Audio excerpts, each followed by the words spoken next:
કેટલા વાગે અહીંયા તમે કેટલા વાગે આવ્યા અમારી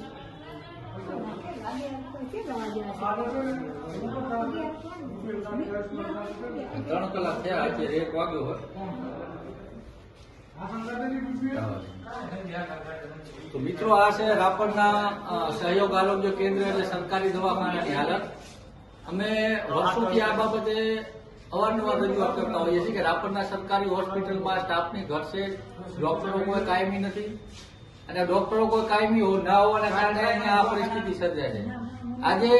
આજે ભાઈ છે એ સવારના 11 વાગ્યાથી કરીને અહીંયા આવ્યા છે ને હાલે 1 વાગ્યો છે આપણે પ્રાથમિક સારવાર પણ અત્યારે મળી જયારે અમે અહીંયા હોસ્પિટલે આવ્યા છીએ એ કોઈ એક નર્સ બેન હતા એમને એમએલસી કરવી છે એમને કોઈ માર્યું છે એમને ફરિયાદ દાખલ કરવી છે તો એ અહીંયાથી શક્ય નથી કારણ કે કોઈ ડોક્ટર હાજર નથી અવારનવાર જવાબદાર તંત્રને અવારનવાર સરકારશ્રી સમક્ષ રજૂઆત કરવા હોવા છતાં રાપરના સહયોગ આરોગ્ય કેન્દ્રની આની આ પરિસ્થિતિ છે રાપરના 2 થી 2.5 લાખ લોકોની જીવાદોરી સમાન એકમાત્ર સહયોગ આરોગ્ય કેન્દ્ર છે અને 2.5 લાખ લોકો વચ્ચે એક ડોક્ટર આ સરકાર પૂરું નથી પાડી શકતું તો તમે વિચાર કરો કે આ વાગડની આરોગ્યની પરિસ્થિતિ કઈ હદે કથળેલ છે હાલે આ ભાઈ એકદમ ઇમરજન્સીમાં છે માથાના ભાગે એમને ખૂબ ઈજા છે અને એમની સાથે કોઈ જાણકાર વ્યક્તિ નથી સમજદાર વ્યક્તિ નથી બચારા સવારના આવીને અહીંયા કને હોસ્પિટલે કોઈ દાદ નથી દેતું કોઈ એમની પ્રાથમિક સારવાર નથી થઈ હવે પાટાપેટી કરેલ છે એ પ્રાઇવેટ દવાખાનામાંથી કરાવીને આવ્યા છે એમને કોઈ કે માર્યું છે આ 307 ની ઘટના છે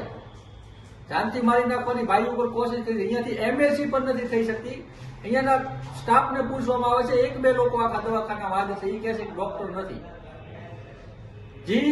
જિલ્લા આરોગ્ય અધિકારી છે એમને ફોન કરી છે તો એ ફોન રિસીવ નથી કરી રહ્યા અવારનવાર તંત્રને આ બાબતે કહેતા આવ્યા છીએ આ બાબતે એમને જાણ કરતા આવ્યા છીએ કે રાપરમાં કોઈ કાયમી ડોક્ટર નિમો રાપરમાં પૂરતા સંસાધનો આપો વાગડ સૌથી આગળનો નારો માત્ર કાગળો ઉપર જ રહી ગયો છે અહીંયાના હું ધારાસભ્યને વિનંતી કરું છું અહીંયાના સાંસદ સભ્યોને વિનંતી કરું છું તાલુકા પંચાયત જિલ્લા પંચાયતોના પ્રમુખોને વિનંતી કરું છું કે આ તમારી જવાબદારી છે અહીંયાનું આરોગ્ય કથળી રહ્યું છે અહીંયા કાયમી ડોક્ટર મૂકવામાં આવે અને જો હવે કાયમી ડોક્ટર નહીં મૂકવામાં આવે તો આ મુદ્દે ટૂંક સમયમાં મોટું આંદોલન થશે કારણ કે વાગડના લોકો વારે ઘડીએ કોઈ ગરીબ માણસ એના કને પ્રાઇવેટ દવાખાને સારવાર કરાવવાના એમના કને પૈસા નથી અહીંયા ડોક્ટર હાજર નથી આનું જવાબદાર કોણ આ ભાઈને કાંઈ થઈ જશે તો અમને જવાબદારી કોણ આવા તો અનેક કિસ્સાઓ અહીંયા રોજબરોજ બનતા હોય છે આજે અમારી ધ્યાનમાં આવ્યું તો અહીંયા આયા અને અહીંયા આયા એના પછી આ બાટલા વાળા એમને ખાલી સીન ચાલુ કર્યા છે બાકી સારવાર કાંઈ નથી થતી અહીંયા એટલે સરકારને અહીંયાથી ચેતવણી આપીએ છીએ અહીંયાથી વિનંતી સમજો તો વિનંતી કરીએ છીએ કે રાપરમાં કોઈ કાયમી ડોક્ટર રાખવામાં આવે ના છૂટકે ન કે અમારે આખા રાપરના લોકોને લઈને સરકારની વિરુદ્ધમાં આંદોલન કરવું પડશે મેં કીધું કે 2-2.5 લાખ લોકોની જીવાદોરી સમાન એકમાત્ર આરોગ્યનું કોઈ સ્ત્રોત તો આ એક જ સહયોગ આરોગ્ય કેન્દ્ર છે અને અહીંયાના લોકો ટકટકનું કરીને ખાય છે એમના કને પ્રાઇવેટ દવાખાનામાં તમારે જેમ ભ્રષ્ટાચાર કરીને નેતાઓની જેમ પ્રાઇવેટ દવાખાનામાં સારવાર નથી લઈ શકે એમ અહીંયા બધા મજૂર વર્ગ છે અહીંયા આખો દી કામે જાય ત્યારે એમનો સાંજે ઘરે ચૂલો હળગતો હોય છે આવામાં તમે આરોગ્યની પરિસ્થિતિ આ હોય તો બીજી આ નેતાઓ કનેથી આ સરકાર કનેથી અપેક્ષાઓ શું રાખી શકીએ આમ તો ગુજરાત વિશે મોટી મોટી વાતો થતી આવે છે ગુજરાતમાં વિકાસ થયો આ વિકાસ છે તમારો